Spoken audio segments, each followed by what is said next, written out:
Your voice, your opinion, your community. Fact TV, free speech, protected.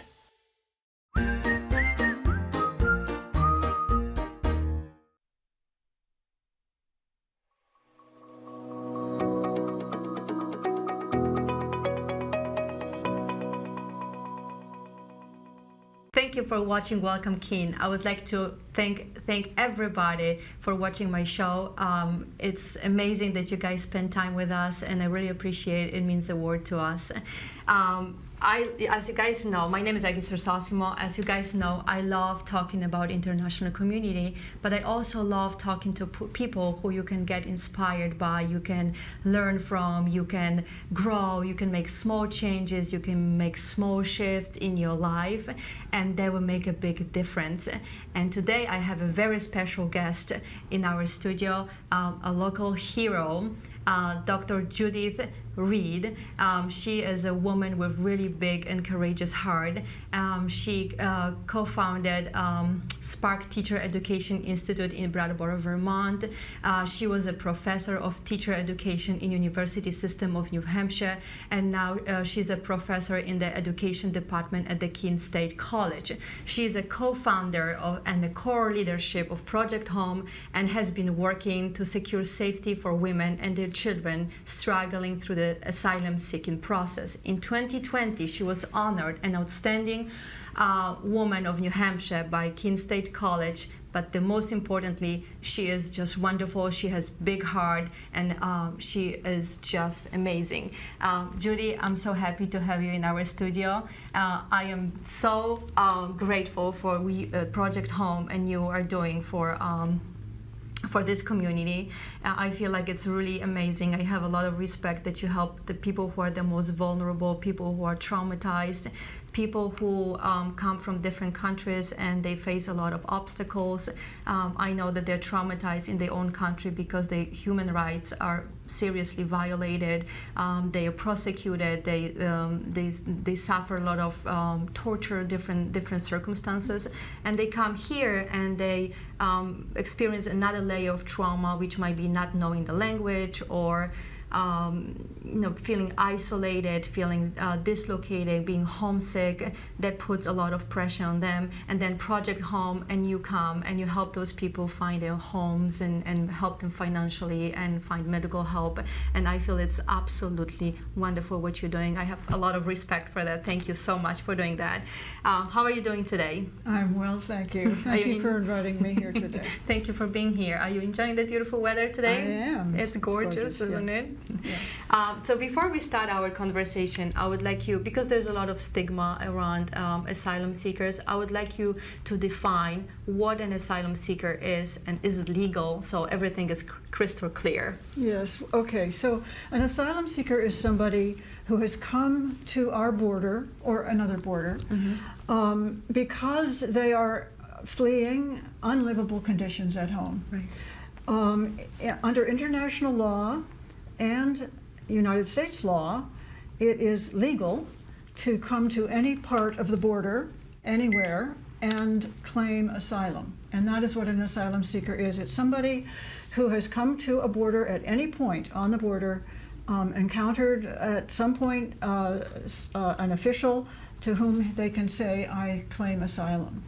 And then they are provided an opportunity to explain the reasons why they need asylum. So they come to the border and they get interviewed. What They happens get an at the interview, border? yes.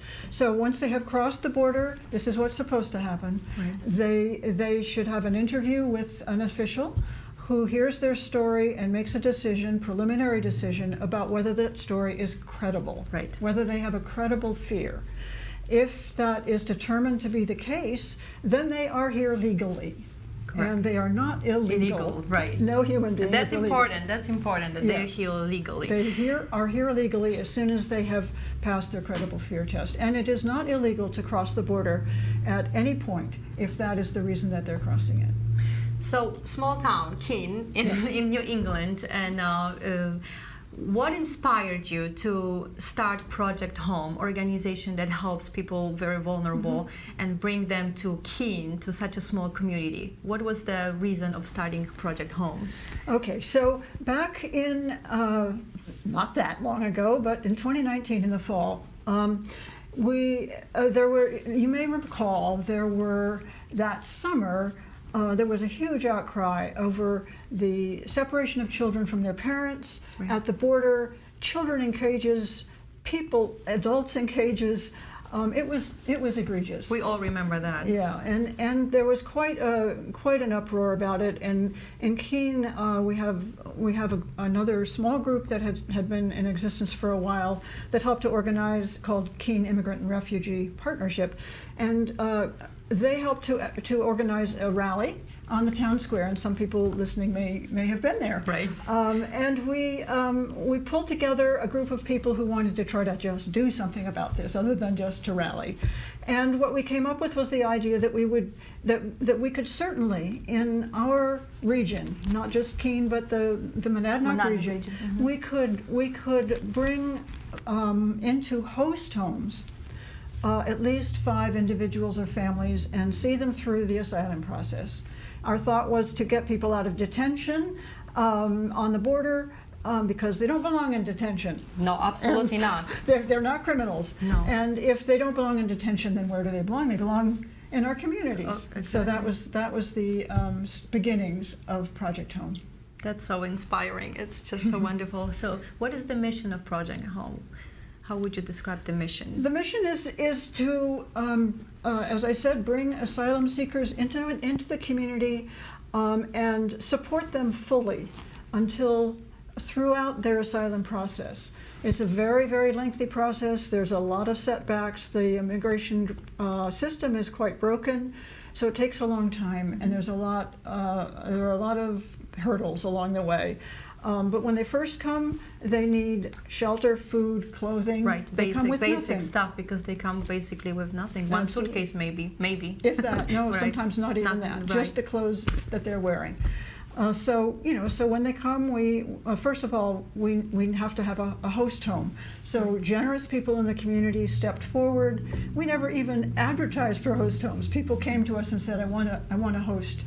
So how do you find out about asylum seekers? How do you know that there are asylum seekers on the border, they're looking for help, and you bring them here? Are you guys in some kind of network? How does it work? Yes, we're in networks. We are closely involved with a particular shelter in El Paso that shelters asylum seekers who have no place to go in the country, who have no friends or family. Right. But also we're in local networks or statewide networks, both in Vermont and New Hampshire. Those people know about us. There are attorneys now who know about us, Right. and they may be in touch with an asylum seeker who needs housing. So there are all kinds of different ways that people find us. So do you have any category, like people who come here, are they women with kids, or it doesn't matter? It could be anybody. It doesn't matter. It As doesn't long matter. as they need to be an asylum seeker, which is not the same as a refugee, but they need to be somebody who's seeking asylum, and they need to be somebody we feel whose needs we feel we can meet. That's our only criteria. And how many people, how many families or people do you have right now under your wings at the Right Project now Home? we are working with 6 families, 6 or families. individuals, and that's not counting 3 or 4 that are mostly independent, that we're not any longer financially supporting for the most part. Are they living with the families, local families, or they have their own apartments, or it varies? It varies. There's some, we have, most of them are living with host homes, but we have a couple of situations where they're either living with a relative or even in a rental situation. So what are the biggest challenges that you face on a daily basis with asylum seekers? Well, once people get here and we get them, there's a lot that happens right when they first arrive, right? That's quite challenging, but fun and exciting. But once people have arrived and are settled in, and the children are in school, Is language a big barrier? language is an issue. But Keene has a wonderful program at the Keene Community Education. ESL. An ESL program that's free for adults. Yes. So all of our guests are enrolled in that program. We make sure they get there. They have no transportation, right? They can't even get a driver's license for quite a long time, even if they had a car. So there's a lot of transportation involved in doing this, and that's one of the hurdles. Housing, once they're ready to live independently of a host home, that's another huge hurdle. Right. And the third enormous hurdle is legal assistance for them. So how do you get finances for all that stuff? I mean, they can't go to work right away, right? Because it's required to, I don't know, 1 year they have 1 year to apply for the asylum seeker status, right? So they can work during that period of time. So how do you support them financially, or if they need medical help, like they're not insured, right? Right. So so they cannot get permission to authorization to work for quite a long time. Sometimes it takes 2 years. Oh wow. So the finances are provided. There's no government money for these people at all. Right. So and you're a nonprofit as well, right? We're a nonprofit, but the people of the region and other friends elsewhere have been incredibly generous, and right. so it's all donations, mostly individual donations, a few little small grants, although That's we're wonderful. doing, we're getting better with that, and my thanks goes out to 100 plus women in care. Right, I just saw it on Facebook that you got a pretty nice check, right? Yes, it was just last Monday, or maybe the picture was just taken, but just recently, right? Yeah, that is absolutely but amazing. again, that is the generosity of our the community. people of our community. Keene is absolutely amazing when it comes to help and getting involved and engaged, and that's great. How do you guys deal with cultural differences? Because where are those people coming from? Mostly, what are the statistics?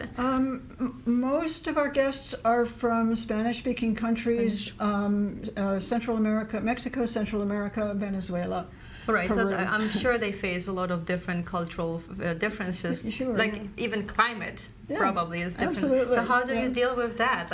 Or holidays? Do you celebrate holidays with them, like day holidays and American holidays, and it's like an exchange? In the host homes, of course, the hosts are the people kind of on the scene for those sorts of things, and they celebrate birthdays as it's done in Mexico or wherever. That is so much fun, right? It's fun for everybody. Yes. Yeah, the holidays are really fun. Yes. In both the more the directions. merrier, right? Yeah. The more reasons and to food celebrate. the same way, of course they're getting to know what Americans eat, which may not be all that interesting to us, but then we get to know, the hosts especially get to know. And I'm sure they make food they from scratch, yeah, right? And it's delicious. They make delicious food, yes. So how do they stay here legally? When they get the status of the asylum seeker, they're legal. That's on the border already, right? That happens on the border. So when they come to us, they're here legally. Right. So they're living here legally. But there are some restrictions. For example, they can't work. Right, or they can get a driver's license, and right? they can't get a driver's license because in New Hampshire they have to have a social security number, right. and they can't get that till they get the work permit. There are states where immigrants can get a driver's license without a social security number. So the process is faster than in New Hampshire. But not here. So there are a lot of issues like that they have to deal with. Do you provide any legal support for them, like lawyers, and like they can get an advice? That is critical. The statistics show that without an attorney, the help of an attorney, it's very, very rare to get asylum. But with one, so a weak case with an attorney is much better than a strong case without one. They know the rules, right? Yeah, and when I was preparing for the show, I read that some asylum seekers, they don't even know, like that they have just one time to apply for that status, and they miss it, and then they can get that status. And that's just not because they don't try; they just don't know. But when they get the help from the lawyer, they know about it, and it helps a lot. Do you have any example of the asylum seeker who is now legal and have like a green card and like his? One of the first families that came to us, a mother with 3 children. Actually, her 3rd child was born 2 days after she crossed the border in El Paso. Here in Keene? No, not here in the Keene. Border. Actually, we do have a mother right now whose child was born here in Keene, whose 3rd child was born in Keene. But this was an earlier situation where she gave birth in El Paso right after Wow. Are they separated from the family? Are they separated from the husbands, or husbands are here as well? I don't know the situation with the partner or the husband. Okay. No, he's Okay. not. He's not. So she came with her two Older preschool, early school age children and her baby. And she now has not only received asylum, but she has a green card. Wow. And she's employed, and Oh my gosh. she's fully incorporated into the community in which she started. And That's a great story. It's a great story. Yeah. So you provide a lot of housing, and you provide medical help, and you provide legal help, a lot of basic stuff. I mean, above average. Yeah. But how do you help them emotionally or mentally? Because I mean, I am just an immigrant, and it was my decision to move to United States. For them, mostly they don't have the choice. They basically forced to move to United States. And I know when you move to a different country, it's a huge change, and you need to face a lot of difficulties, like emotionally you feel like you don't belong here, you're homesick, you're traumatized, you're trying to find people that will understand you. How do you help them in that aspect, so mentally they feel they're not depressed? Right. So I would say all of our guests, including the children, come with trauma, as you say. Right. And the trauma, of course, starts back home, which is the reason that they left. Right. And then they're traumatized on the trip because it's a horrific trip, absolutely horrific and the trip. interview, Then they I are believe, traumatized on the border. Right. So and then of course, you know, all of the things that every immigrant, no matter whether they leave home because of trauma, you know, the homesickness, and you know, they've got family back home, so all of that. So that it is truly a difficult thing for people, and part of what we do is to be aware of that at all times. But the other part is to offer them, we do offer them counseling. We have been able to connect with therapists who are willing to provide counseling either for no fee or low fees, who speak Spanish or other languages. You know, that's wonderful. I mean, that's really important. It really is. It's Yeah. From my experience, communication in English is totally different than communication in Absolutely. Polish, so I can totally understand how it is. You're so more we try to comfortable. make sure that they have counseling in their home language. We had a man from Rwanda where the language was French, and we found a French therapist for him. So that is an important part of what we do. Right, and I feel there's other things like the going to Keen Community Education that helps. They can connect with international community, and then Keen International Festival helps them find like their people. There's a little bit more and more happening in Keen right now if it comes to international community. That's my impression. Yeah. The international community in Keene is very vibrant. Yeah, it is. It is. I love it. Like when we had the festival, it was really wonderful to see everybody there like happy and proud of their own country, wearing their own native clothes, and they were very proud. And most of our guests were there. Right. Some of them singing in the chorus. Right. Right. Exactly. Yeah. And then they take video and they post it on Facebook so the family can see in their own native country. If somebody listens to our interview and decides that, okay, I want to be a host, what is the process of becoming a host? How do you become, a family that's hosting? Okay, so the first thing would be to go to our website, which is really easy, projecthomeh.org, and there is an application form there, but also they could just reach out to one of us, and if they want to talk first. But we would start with a conversation and a lot of discussion around what's entailed, so that people go into it knowing completely what they're taking on. So that would be the basic process. We would visit them in their home, but we just want to make sure that people are completely educated about what this entails. That's at least as important, if not more important, than our being assured that this is going to be a good home for somebody. I mean, usually when people, want to do something like this, they're good people. Right, that's important, and they feel comfortable in their house. They should feel, and safe. Right. So if the process is done and you decide, oh, that's a great match, how long is the asylum seeker staying with that family? Typically, we ask that they be able to stay for 6 months to a year. It's a pretty long period of time. It's a pretty long period of time. They have to be pretty committed. They have to be pretty committed. It takes time, and then of course moving out, there's the housing problem that we all know about, right? And so it takes some time. Even if after 6 months the person needs to move out, it can take us a little time to find a place for them to go. So if people would like to be a hosting family, but their financial situation doesn't let them to have that family over, because there's extra expenses, are you guys willing to help with that? Yeah, we definitely we can certainly help with the food bills. That's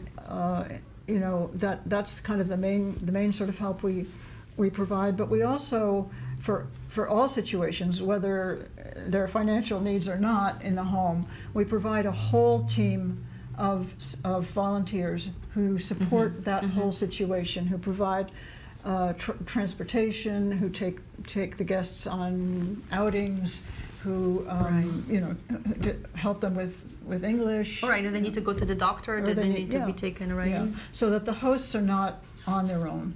They're not left alone. Yeah. They get help, financial help, and they have like an army of volunteers, right? That they will help them. They're not left alone. Right. So what if they don't get along? Has it ever happened that they had to move out? Well, there's always some friction, like can you imagine? It's like family. It's like a family, right?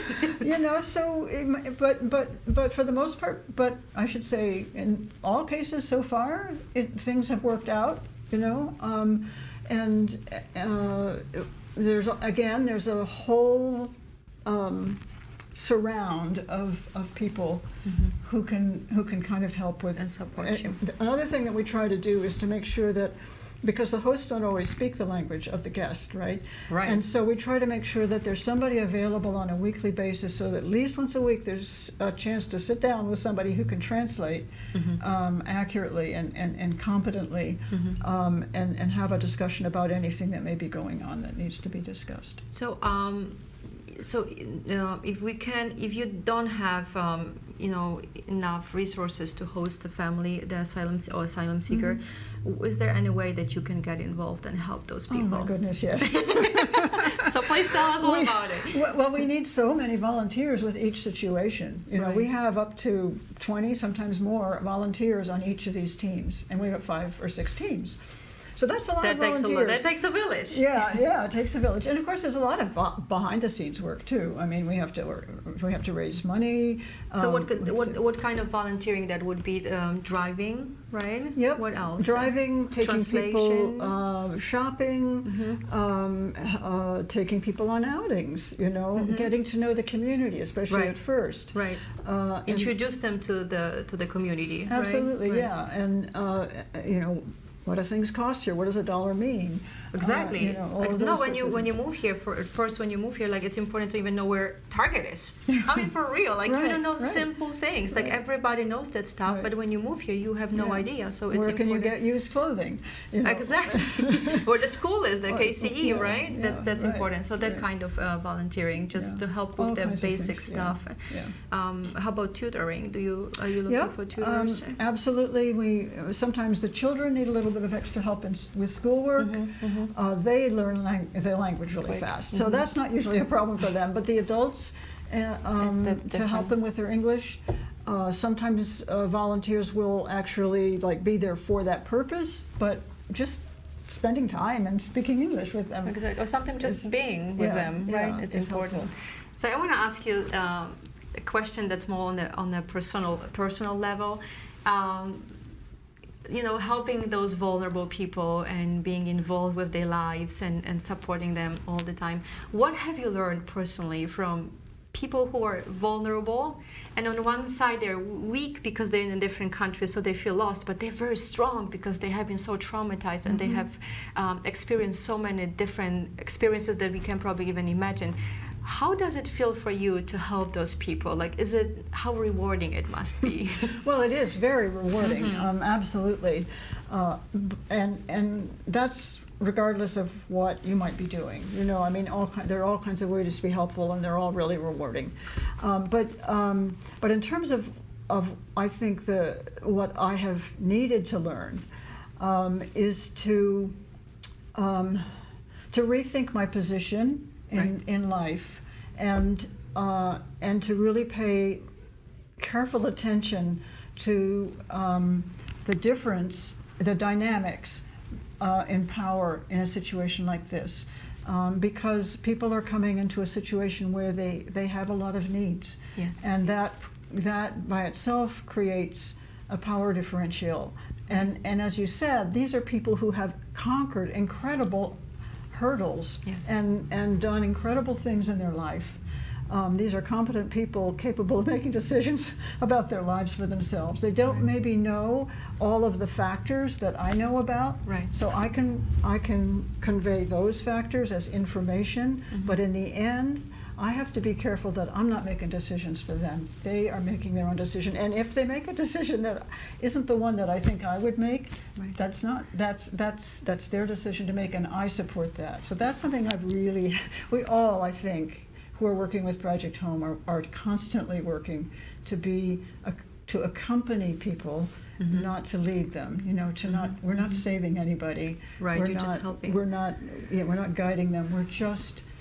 We're going along with them. We're accompanying them. Well, I think what we must say that those people, most of the time, they're well educated.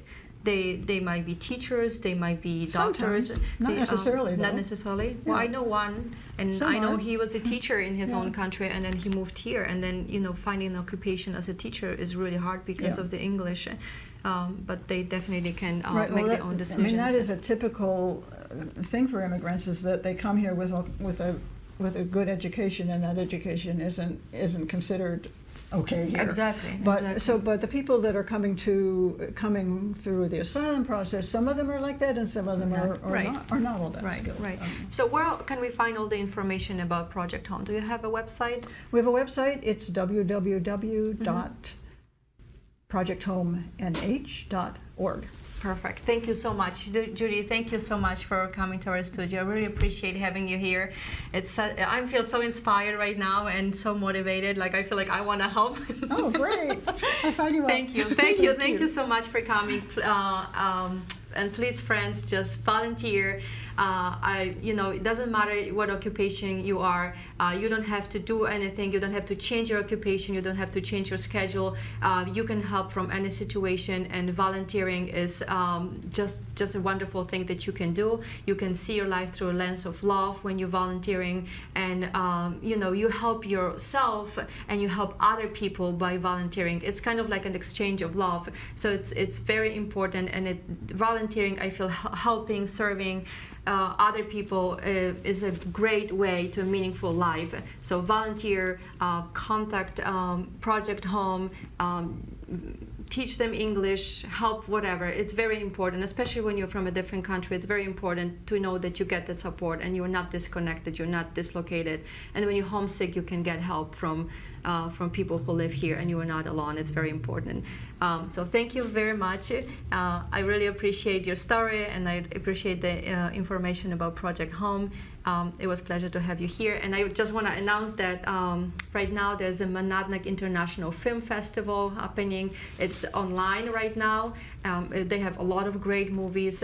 Another one is tomorrow, October 6th at 5:30, Extraordinary Woman. Oh. Did you know about that? No. That's the Bicentennial, and that's at the Best Western Plaza in Keene. And then on October 7th, I think that's Saturday, from 9 till 3 o'clock, annual Cheshire Craftsman Fair at Parks and Rec on Washington Street. Thank you for watching us. My name is Aggie, and see you in 2 weeks. Bye-bye.